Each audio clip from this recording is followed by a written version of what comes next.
Hey guys, what's up? It is Ripe again, back with more Neighbors from Hell's stories. I would just like to apologize in advance if the audio sounds a little weird because I am still in the process of moving houses and currently my room is a bit empty. Without wasting any more time, let's dive right into the stories. The first one is titled Noisy Backpackers Get Their Comeuppance. In around 2009, I was living in the inner city of Sydney, Australia, on the bottom floor of a 3-story apartment building in Randwick. Randwick was a pretty busy place with some great local restaurants and an active nightlife with Kogi Beach just down the hill. It was perfect for my wife and I as she worked in the city and I worked about an hour out of town, so I had a good commute against the influx of traffic into the city. At the time I was in the army, so I had to be up quite early to make it to work on time, around 5 AM. My wife and I were newly married and living our best lives. We loved our little apartment and got along great with our neighbors, even sharing dinner at each other's apartments a few times. Eventually, someone new moved into the top floor apartment on our side of the building. We never really met them and I never really bumped into them in the stairwell to even say hi. A few minor things happened with them parking in my spot, blocking the garage and making me late for dinner reservations a couple of times. My wife and I had to swap cars a few times because one of our cars was blocked in by them yet again. The fact that we had a spare car meant that I did not entirely lose my mind with them. After a few months of this, I noticed that they had a few different cars, the faces in the apartment were rarely the same, and they always spoke with an Irish accent. We deduced that they were backpackers and someone was renting this apartment out as some sort of a holiday house/youth hostel. This was not unusual in the area as Kogi was full of Irish backpackers. My wife and I did not mind so much until a new group moved in and they were really loud. They stomped up the stairs while screaming at each other like they were in the front row of a Cranberries concert every night at midnight, pissed as parrots. I am talking weekends, weeknights, they did not give a damn about anyone else. Sometimes it was later, like 2 AM, and then when they reached their apartment, they ensured to slam the door as hard as they could. Wind the stereo up to 11, shout from the balcony, and get down another 9 beers each. This went on for a couple of nights and I decided to go up there and ask them politely to keep it down. The first 2 times this worked a treat, they were respectful, apologetic and obliged. After another week though, they got pretty brazen and immediately cranked the music the second I got back to my apartment. Our neighbors had issues with them too and we discussed it over dinner. We figured they would move on eventually like all the other backpackers. Someone from one of the other buildings called the cops a couple of times, but it had no real effect. A couple of days would go by and they would be back at it. This went on for over a month. Now, before we got married, I was known for being pretty rowdy after a few beers, but I was trying to settle into married life and looked forward to starting a family. So it was a rare occasion that my wife and I returned home at around 2 AM after a big night out. I was rocking with a good buzz and my wife was ready to pass out with her shoes on. As soon as we got out of the taxi, we could hear them singing from the balcony, music blaring. When I got to the door of my apartment, I unlocked it and held the door for my wife and she kicked her shoes off as she went through the door. I was stewing, thinking to myself, should I go up there? Should I let it go? When it hit me. I had an idea so brilliant, I might still think it was a good idea tomorrow when I sober up. I said to my wife, put your shoes back on, we are going out for one last drink. She grumbled but obliged. We immediately went upstairs, which confused her, but she held my hand and followed me dutifully. When I reached the top floor apartment, I knocked on the door, the music stopped and a pale little Irish fellow answered the door sullenly. Sorry mate, we'll keep it down. I immediately pushed past him and into the apartment saying, turn it down? Where was my invite to turn it up? We entered their crap hole of an apartment and I went straight to the fridge and grabbed myself a beer. They were all looking at me like deer in headlights as I take my first sip from their beer. There were 6 or 7 of them there, all speechless. I looked around and knew I had the element of shock and decided to take things as far as I could without getting physical. I barked at them, "Well, one of you rude pricks going to offer my wife a glass of wine or what?" One of them reaches for a glass and hands her the wine, which she refuses naturally because she just wants to pass out downstairs in her warm, comfy bed.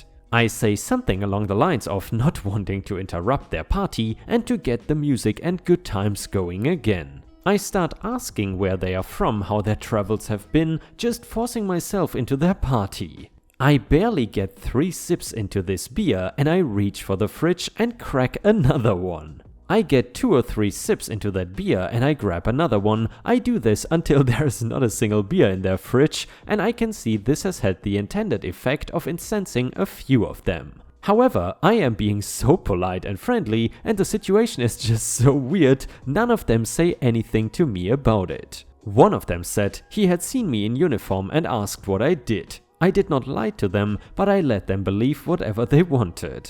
I was extremely fit back then and let them make their own mind up as to whether or not it was worth effing with me. I think the confidence with which I just strolled into their apartment and started drinking their beer rattled them enough to believe just about anything. I must have looked a little psychotic because not one of them said a bad word to me.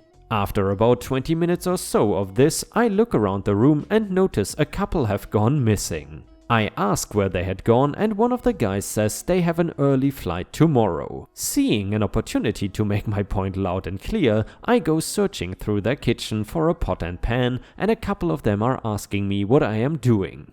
I grab a pot and a pan and go into the bedroom where 6 bunk beds are crammed into a sweaty, stinky backpacker hovel, switch the light on and start banging the pot and pan together as loudly as possible. I start yelling, "Get up, you're missing out on the party, don't be sad cows, let's get on the piss," just making an absolute nuisance of myself. I can see by now that they've had enough of me. 3 blokes are blurry-eyed in their boxers, the others are clutching their beers staring at me. The music has stopped and I look at the 10 or 15 beers I had one sip from and left scattered on their bench. I throw the pot and pan at their feet and say, "If you cows never want me to come back and F your apartment up again, you will shut the F up after midnight from here on out." One of them eked out a meek, "Yes sir." I smiled at them, wished them a good night, and left.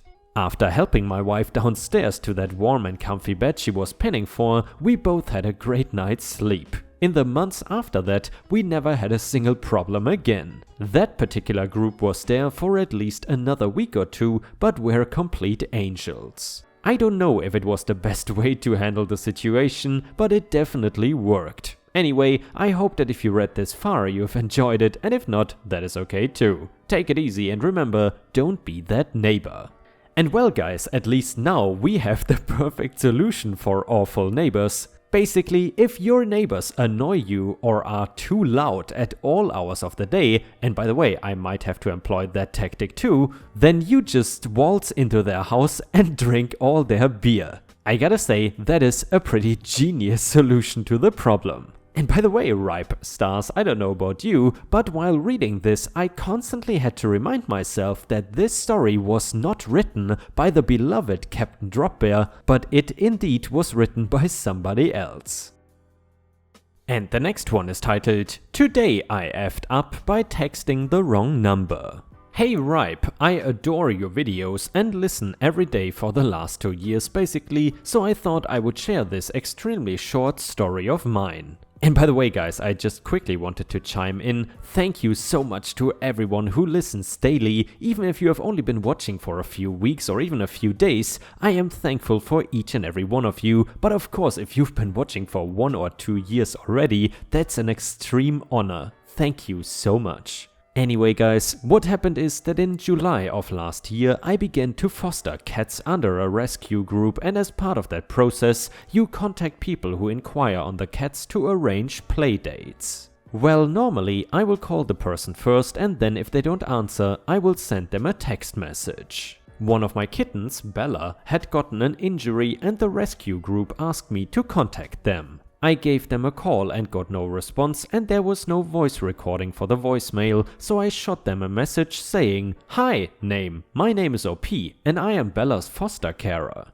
Rescue organizer's name, let me know you were interested in the little one, and I was wondering if you would like to do a video chat sometime to meet her." Note, we were doing video chats at the time as we were in lockdown. Then 2 days later, I got a message from the rescue group organizer telling me that the couple who had inquired had not heard from me but were very keen, so I checked the number I had sent the message to and it was off by 1 digit. I contacted the right number and the couple were lovely and adopted the cat very promptly. They were super delightful and it was the perfect home for Bella. However, 2 more days later I got a call from an odd-looking number and when I answered it I found out it was the Tasmanian police. The person I had sent the first message to saw my message and got concerned that I was fostering children and trafficking them. Because nowhere in my message did I mention that Bella was a cat. Thankfully, it got sorted out very quickly as I had plenty of evidence showing that Bella was indeed a cat that I was fostering through a cat rescue group, but I can honestly say that was never a call I thought I would get. I am glad the first person contacted the police though, as they could sort it out in the case it was someone nefarious. Better to check innocent things than to dismiss evil things. I hope you are all doing well. Edit, to quickly clarify, when I said rescue organizer's name, I meant the name of the lady who runs the rescue and organizes the adoptions. I did not put the name of the rescue group itself. For example, if her name was Maria, the couple adopting the cat would have talked to Maria first before I contacted them. So I said, "Maria let me know you were interested in Bella," as normally that would be enough context. And yes, ripe stars, thankfully I can confirm that OP paid the cat tax, so here, enjoy some of the cat pictures. And the next one was from r/anti-work and it is titled, "I made my boss over $1.5 million in commission over 2 years, while I made $45,000 per year. For Christmas he got me a $25 gift card to a movie theater chain that I would have to drive to another state to even use. When I put in my 2-week notice, he called legal on me while I sat in his office. I worked my ass off for this man, essentially running his entire book of business for him. For Christmas he got me a $25 AMC gift card. The closest AMC theater is 1.5 hours away in another state. That pissed me off and made me start looking for other jobs. I genuinely cared about my job and the account, so I waited to accept the job offer until I had trained someone else to do my job. When the time came, I met him in his office and told him that I had accepted another job and that I was putting in my notice, but to not worry because I have someone already trained. When I told him that I had accepted a position with another company in our field, but would not be doing the same thing so it would not violate my non-compete clause, he called our chief legal officer on speakerphone while I sat there. The chief legal officer tells me that I cannot even mop floors at a company in our field for at least a year. The CLO adds HR to the call and HR tells me that since I won't be pursuing my new job, they are going to let me work 2 more weeks to make sure the handoff goes smoothly and then I will be fired for looking for other jobs. They asked me for more details as to what I would be doing at my new job and I told them I was not going to discuss it. After I left, the CLO of this company, a company who brings in $6 billion per year in revenue, called me randomly for the next few weeks trying to intimidate me. They even started contacting my new employer. Luckily, I don't work for a crappy company now and the CEO got involved and told them that they would be ready to fight this in court. They stopped contacting me after that, which meant they never even planned in taking me to court. They just wanted to scare me into quitting my new job. Screw companies like this. We don't have to put up with this crap anymore. Company is total quality logistics. Edit, by the way, this was 3 years ago. I'm with the same company that I left my previous job for, and they have given me the budget to start a division of the company that directly competes with my previous employer. I still have that AMC gift card too. I will go ahead and address some of the questions I keep getting asked. Why did you stay if you were so underpaid for your performance? Well, because I was fresh out of college and dumb. Why did you tell them where you were going? Because I was fresh out of college and dumb. Why did you even give them a 2-week notice? Why didn't you walk out? Because the people who I actually cared about at that job would be the ones who felt the effects of that more than my manager. And Ripe Stars, I'm curious, have you ever worked for an awful boss from hell? If you have any boss, manager / superior horror stories to share, then please feel free to share them either in the comments or on r/Ripe Stories on Reddit, where you can post your own stories and there is a good chance that I might read them in a video. Thank you so much in advance. And the next one is titled, Owners did not want to give me what I deserved and now they are about to lose a $3 million contract because I resigned. And by the way guys, this story is also from r/anti-work. Anyway, I am a young project manager for an unlimited commercial GC. And Ripe Stars, I suppose GC means general contractor, but maybe I am wrong, I'm not sure. Anyway, I picked up a hammer for the first time 6 years ago, no prior experience. I was raised believing if you work hard and apply yourself, you will be successful. For 2 years, I learned everything that I could in the construction industry, took my work home with me and studied on my own time to better myself. For that, I was promoted to foreman. I was brought in to take over a small project at a 12-building, 120-unit condo complex. It started small and the board of directors for the HOA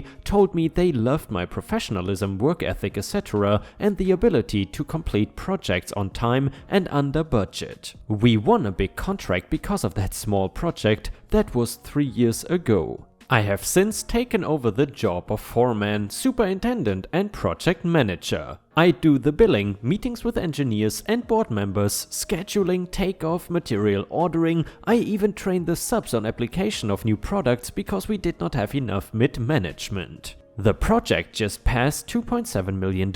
We got a bid request for another $3 million job in the same complex. All the while the board of directors telling me how appreciative they are and how they have gone through 5 different contractors in the years before committing to my company because of my management and quality of work. This boosted my confidence and I went to the owners asking for the raise they promised me 1 year ago for my production. They told me, "The experience you're gaining is far more valuable." I said, "You are right." I put my resume on public, got contacted by a headhunter, just accepted an offer this week for $80,000 a year salary, full benefits, 28 days PTO including holidays, in the office now. No more working from the field, full in my own truck. For on-the-go billing when I visit the out-of-state projects, $80 per diem, 100% matching 401k for the first 3 years of my employment, quarterly bonus programs. The company I am with now only pays me $40,000 and that's it. None of the above listed benefits. The final nail in the coffin was when the owners bragged about how much my project made in a company meeting and then denied me a Christmas bonus. I laid this offer on their desk Friday and watched their jaws hit the floor. I told the HOA board president of the project I am running about my resignation when they could not match the offer. His eyes got big and requested a meeting with the owners and expressed serious concern about moving forward with the new project without my involvement. They don't have anyone to replace me and I'm not gonna lie, it feels good to hurt their pockets when I gave them everything I had for 6 years and only asked for the median project manager salary. F those greedy douchebags. Edit: a lot of people seem to think I am lying or exaggerating, so let me clarify a few things. I began this company as a worker, ended up dating one of the owner's daughters, and am now engaged to marry. I am not exaggerating about my current pay, it is $21 hourly. I feel he uses the family excuse as a reason to keep me underpaid. The dude is a classic narcissist. I have taken this to his business partner and he said that my soon-to-be father-in-law has sole control over my pay. They gave me the position and responsibility of the project manager without the pay, so after taxes it is more like $33k a year.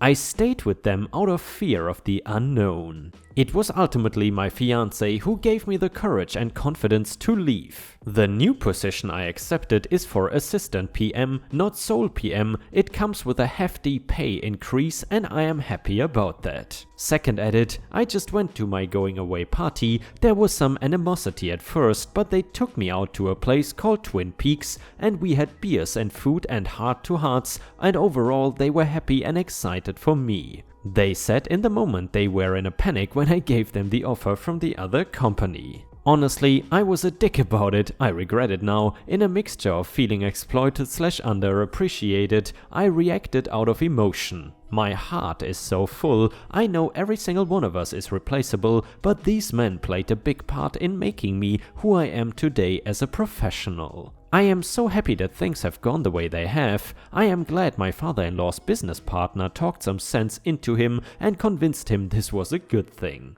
They also want to take me out to a party with the rest of the employees, not just the management. So I don't know what to say, my face hurts from smiling so much today, life is good. And yeah, Ripe Stars, that is how happy you can be if you quit a job that you really don't like. Have you ever quit a job and felt really good afterwards? Honestly guys, I've had a similar experience. I mean, not really a super awful boss, but I simply did not like my superiors and my coworkers, to be completely honest with you. And after I quit, when I got into the car, I totally remember this moment. I remember just screaming because I was so happy. And the last one is titled, Boss would not accept my resignation letter, also from r/anti-work. And by the way, if you for one reason or another enjoy the stories from this subreddit where essentially people are quitting horrible work situations and then get a better life afterwards, then please let me know in the comments and I might continue with these stories. Anyway, after several months of having my vacation time-offs requests denied, my staff being fired and not replaced, and my work hours increased without my consent, I walked into my boss's office and handed her my resignation letter. I was giving 4 weeks notice, which I thought was nice. She looks at me and says, "No, I cannot deal with this today," packed her stuff and left for a day of shopping on company time. I went to my office, cleaned it out, finished off a day's work and put my keys in her mailbox. The next day I got a call from HR saying they were giving me the day off without pay to think about what I did and that I was expected to be at work the next day. No thanks. 2 years later, I am living my dream life. Suck it, Joanne.